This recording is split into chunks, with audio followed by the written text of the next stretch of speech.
23장 34절 한 절 함께 합독하시겠습니다. 예수께서 말씀하시기를 아버지여 저희는 자신이 무엇을 하는지 알지 못하였으니 저를 용서하소서라고 하셨다. 그들이 죄를 보아 예수님의 옷들을 만졌다. 이 시간 하나님의 용서라는 제목으로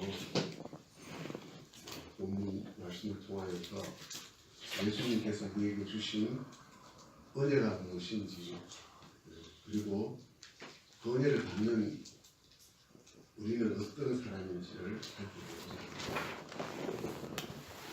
우리가 잘 아시는 대로 예수님께서 십자가에 못 박혀 돌아가실 때 십자가상에서 하신 말씀, 보통 가상 7일이라고 하는데 첫째 말씀이 용서입니다. 오늘 본문에 나와 있는 말씀이고, 누가복음 23장 43절에 있는 말씀, 두 번째 하신 말씀인데, 무슨 네가 오늘 나와 함께 낙원에 있으리라 한편 강도에게 하신 말씀입니다. 그리고 세 번째 하신 말씀은 요한복음 19장 26절로 27절에 있는 말씀인데, 예수님께서 십자가 아래서 슬퍼하고 계시는 모친 마리아에게 요한에게 내 어머니다 얘기하고, 또 마리아에게는 당신의 아들입니다 하고 하신 말씀입니다. 그리고 네 번째 말씀은 마태복음 27장 46절에 있는 말씀대로 어찌하여 나를 버리셨습니까 하는 말씀입니다. 그리고 다섯 번째 말씀은 요한복음 19장 28절에 나와 있는데 내가 목마르다 하신 말씀입니다. 그리고 요한복음 19장 30절에 있는 말씀이 여섯 번째 말씀, 다 이루셨다, 다 이루었다 하신 말씀. 마지막 하신 말씀이 내 영혼을 아버지 손에 맡깁니다. 요한복음 13장 46절에 있는 말씀입니다.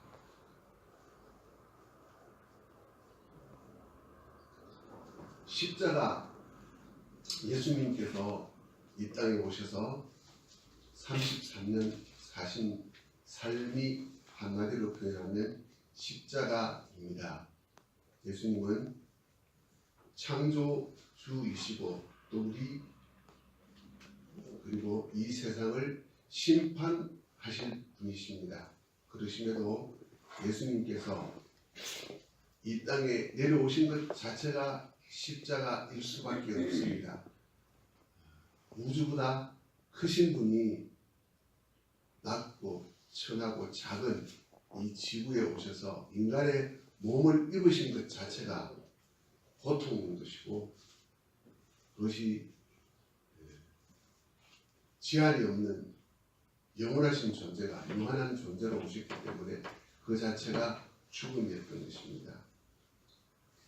그렇게 이 세상에 오신 이유는 무엇이겠습니까?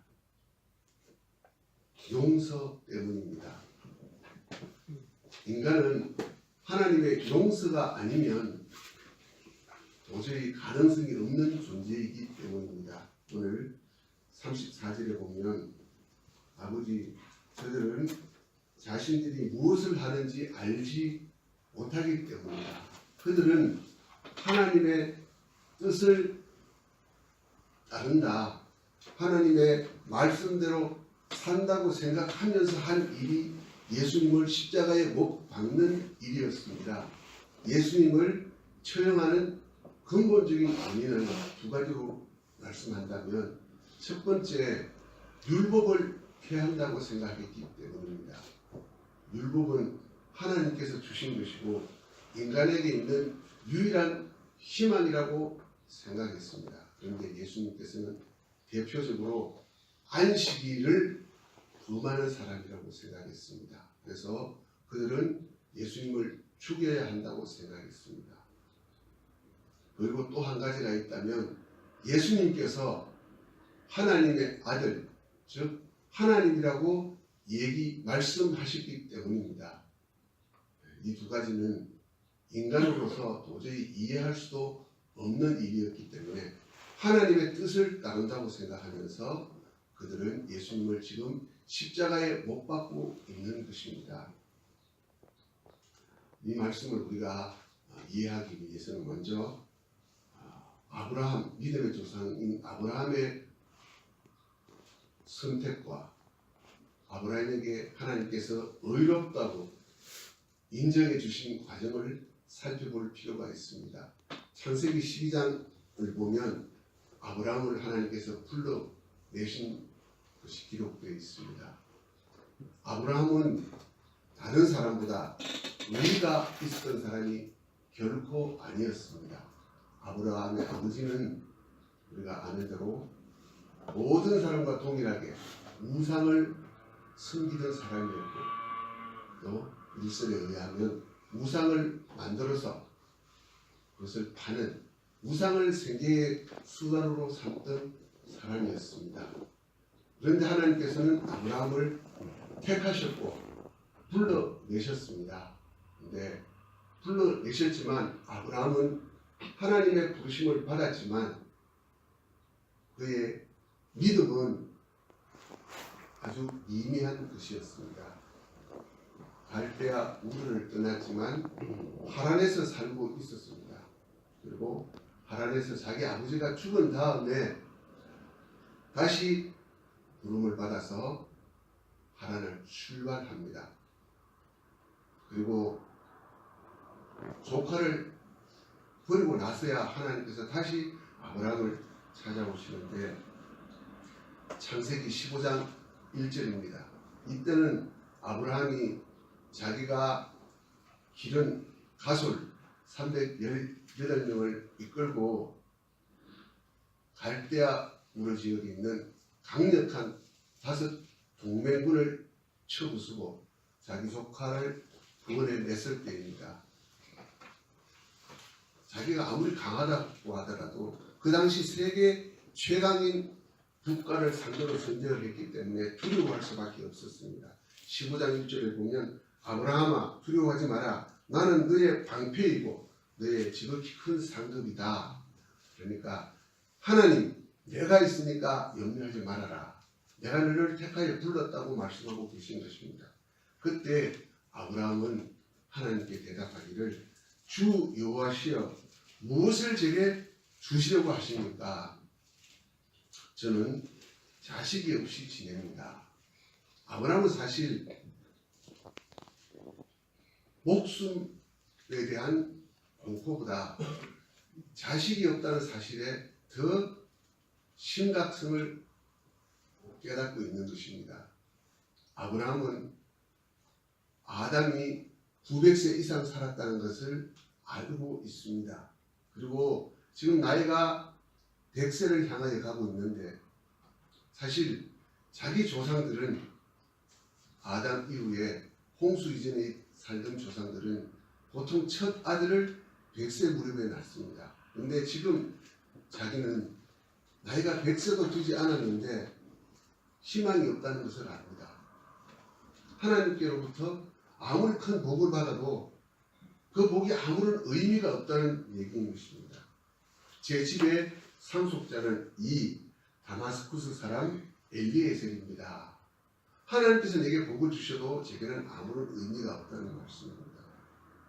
이때 하나님께서 아브라함에게 확실한 약속을 맺어주시는데 그것이 우리가 잘 알고 있는 대로 횃불 언약이었습니다. 그 횃불 언약은 고대 근동에서 부족과 부족 사이에 중요한 언약을 맺을 때에 동맹을 맺을 때에 그 동맹을 확실하게 하기 위한 방편이었습니다.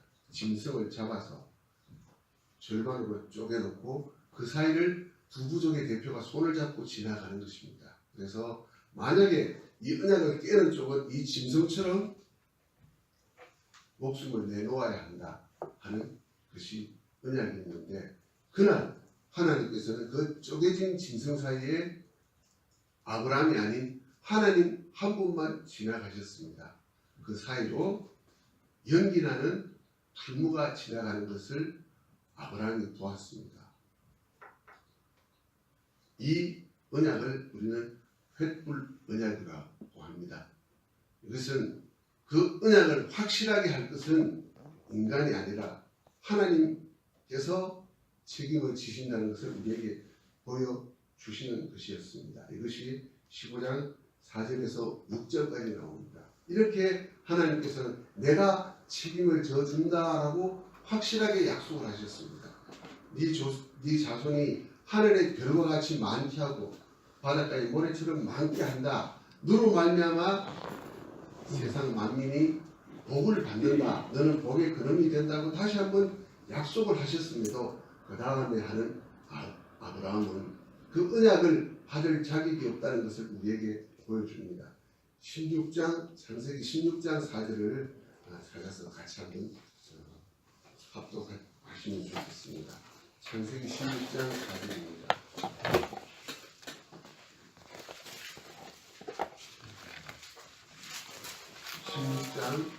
창세기 16장 4절입니다. 이 하나님의 확실한 언약을 받고 난 다음에 하는 아브라함의 행동입니다. 같이 읽겠습니다. 아브라함이 하나님으로 돌아왔고 그 여자가 임신하였는데 그 여자는 자기가 임신한 것을 알고 자기 주인을 멸시하였다. 예, 이 여자가 이집트 여자였고 아라비아 사람이라고 바울은 얘기합니다. 지금 예수님을 못 박아 죽이는 유대 종교 지도자들이 하는 일이 바로 이런 일이었습니다. 하나님은 하나님의 언약으로 아브라함에게 복을 주시겠다고 약속을 했는데 나이가 이제 85세가 넘었는데도 자기에게 자녀가 없으니까 하는 일이 인간의 방법을 사용하는 것입니다. 하나님께서 분명히 아브라함의 자손을 통하여서 복을 주신다고 하셨는데 아브라함의 부인 사라가 잉태하지 못하니까 인간의 방법을 쓰는데 여종을 취합니다. 그리고 이스마엘을 낳습니다. 예수님께서 십자가에 못 박혀 돌아가시는데 십자가에 못을 박는 사람들은 강도도 아니고 세리도 아니고 이방인도 아니었습니다. 종교 지도자들이었습니다. 그들은 일주일에 2번씩 금식을 하고 하나님의 말씀을 그대로 지키기 위해서 십계명을 지키기 위해서 안식일을 거룩하게 지키기 위해서는 어떻게 해야 하느냐, 구체적인 것을 정해서 철저히 지켰습니다. 안식일날 거지가 동냥을 오면 창문을 열어놓습니다. 안식일이 되기 전에. 그러면 창문 안으로 손을 내밀면 그 창문 손에다가 음식을 이렇게 얹어줄 수는 있습니다. 그러나 그 음식을 창문 밖으로 내주면 물건을 옮기는 것이 되기 때문에 안식일을 어긴다고 생각하면서 그렇게 철저히 지키던 사람이었습니다. 하나님의 뜻을 위해서 한다는 일들이 이런 일입니다. 하나님께서 창세기 16장 22장에 가면 하나님께서 아브라함에게 요구를 하십니다. 창세기 22장 2절입니다. 제가 읽겠습니다. 하나님께서 말씀하시기를 네 아들 곧 네가 사랑하는 네 외아들 이삭을 데리고 모리아 땅으로 가서 내가 네게 말해주는 하나님이 거기서 그를 번제로 드려라 하시니 하나님께서 아브라함에게 이삭을 모리아 산으로 데리고 가서 번제로 드려라 죽이라 말씀하십니다. 이 이삭이 누굽니까? 하나님께서 아브라함에게 100세 때에 언약으로 주신 아들입니다. 이미 사라는 잉태할 수 없는 나이가 되었고 잉태할 수도 없는데 하나님께서 기적적으로 주셨습니다. 그런데 그 아들을 아브라함을 통해서 하나님께 번제로 바치라고 하는 것입니다. 아브라함이 이삭을 모리아산에서 번제로 드리는 것은 여러 가지 의미가 있습니다. 아브라함의 순종을 보시는 것이고, 그리고 히브리서는 말하기를 죽은 자 가운데 돌려받은 것이라고 얘기합니다. 하나님께서 아브라함이 이삭을 죽이더라도 살릴 것을 믿는 믿음이 있었습니다. 물론 그렇습니다. 그러나 그 외에 또 한 가지가 있습니다.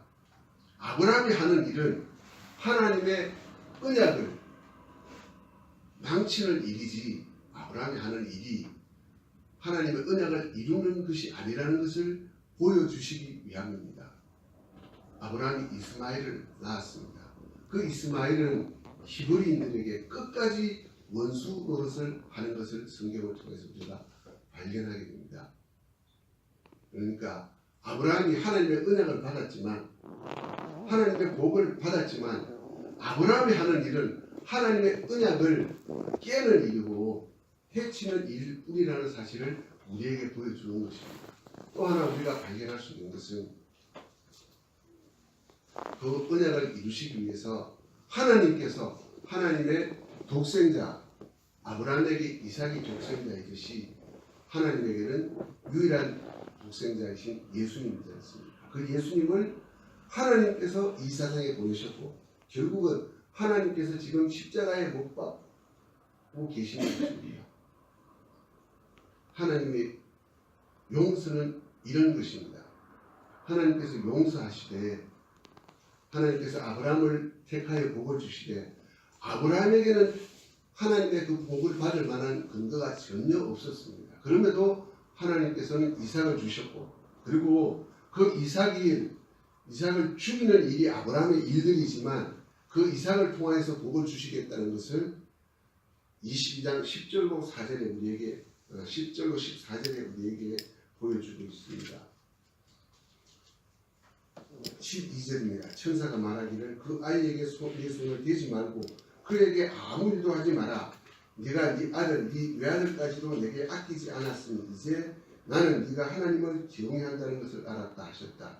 아브라함이 그의 눈을 들어 살펴보니 보아라, 우리 숫풀에 걸린 숫양 한 마리가 뒤에 있었다. 아브라함이 가서 그 숫양을 잡아 그의 아들을 대신하여 그것을 번제로 드렸다.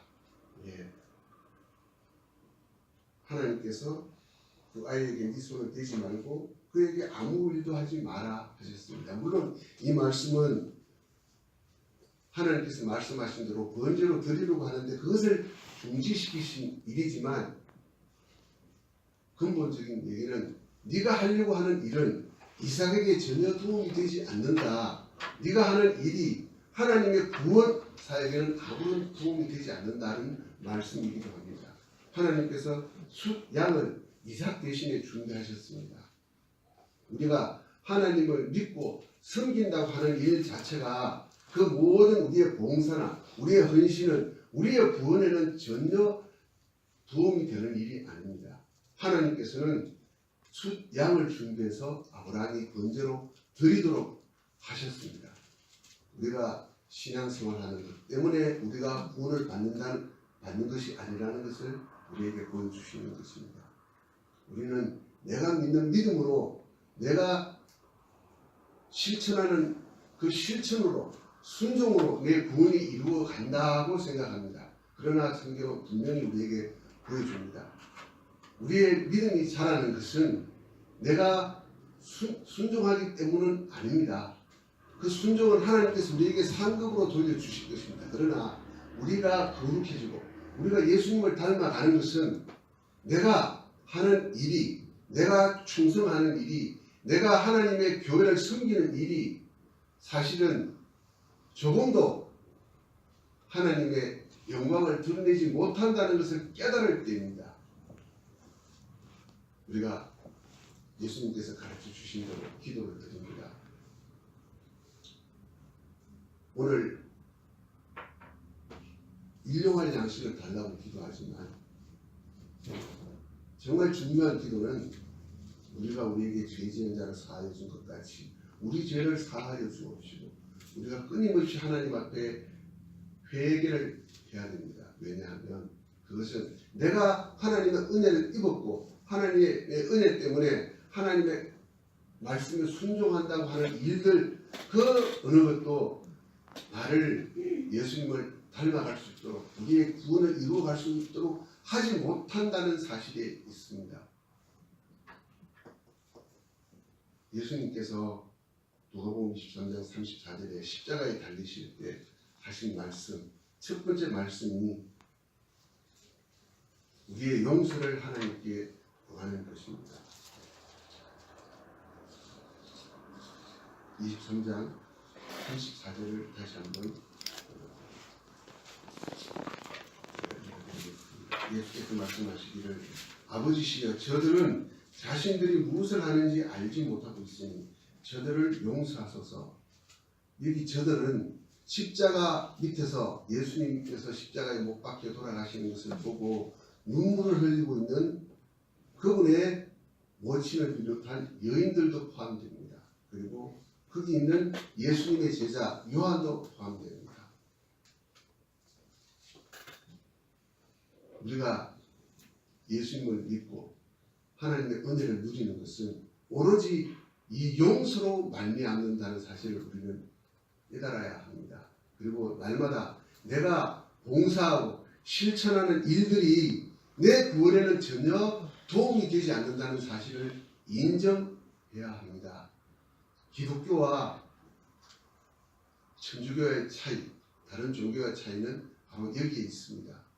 우리는 말씀을 믿고 순종하고 그 말씀대로 살아가려고 힘쓰지만 그것이 내 구원에는 조금도 도움이 되지 않는다는 사실을 인정해야 합니다. 우리는 말씀을 말씀대로 산다고 생각을 합니다. 그것이 옳다고 생각합니다. 저는 그 말씀이 틀렸다는 말씀이 아닙니다. 그러나 정말 중요한 것은 아무리 힘쓰고 애써도 내게는 그 말씀을 실천할 수 있는 능력이 없다는 사실을 발견하는 것이 정말 중요한 일입니다. 예수님께서 십자가에 달리시면서 첫 번째 하시는 말씀이 용서를 하나님께 구했습니다. 그리고 예수님께서 우리에게 주신 것이 바로 그 용서입니다. 하나님께서 우리를 용서하시되 완전히 용서하셨습니다. 내 행위로 나를 구원하시는 것은 전혀 없습니다. 오늘도 우리가 하루 살아가면서 이 하나님의 크신 용서를 깨닫고 용서를 구하는 삶을 사실